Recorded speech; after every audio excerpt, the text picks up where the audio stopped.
Yeah, I think there are two main aspects that make AI very destructive in warfare currently.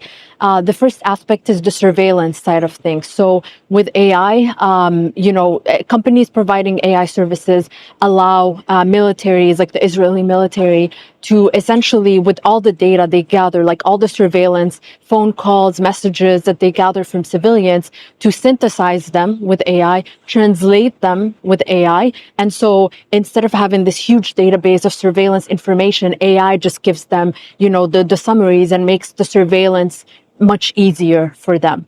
And then the second aspect is generating target lists. So with that surveillance data, with those translation services, synthesis services, AI is being used to make decisions about where to drop the bombs directly. And so it has, and this is not my words, this is quoting like Israeli soldiers. They're saying that with AI, they're able to be efficient in, causing destruction very quickly. Like, AI does all the processing, generates the target list for maximum damage, and then the bomb just is shipped there instead of the human manual process of deciding where to kill civilians.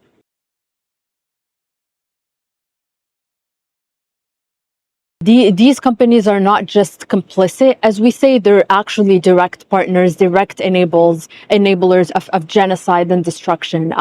And the reason for that, we say that cloud and AI are the bombs and bullet of the 21st century.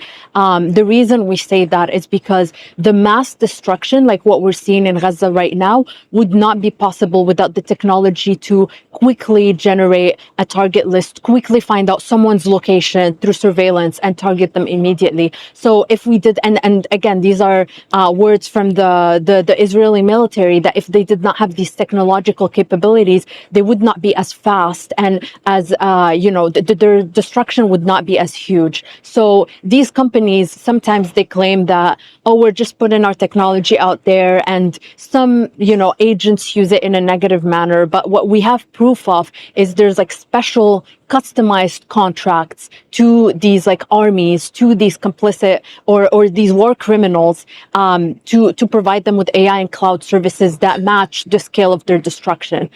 So it's a very direct partner in the genocide.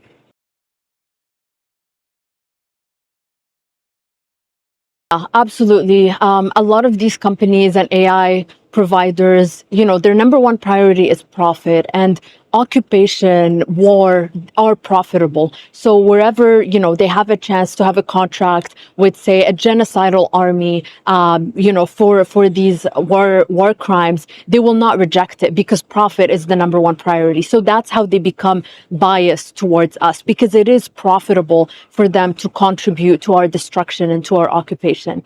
And so I think a solution to that is we need to have like the shift from, these technologies are bad, but we have to use them the same way we do with social media, and we just accept we have a shadow ban, we have restrictions, but we don't have alternatives. We need to develop alternatives. AI is a relatively new field, like this boom is relatively new. So we have a chance as the Arab world, as the Muslim world, to put our investments into entrepreneurs that are developing alternatives, to have international cooperation, to have, just not rely on these monopolies that what we've seen care about the destruction of our people more than they care about ethics and about improving human lives.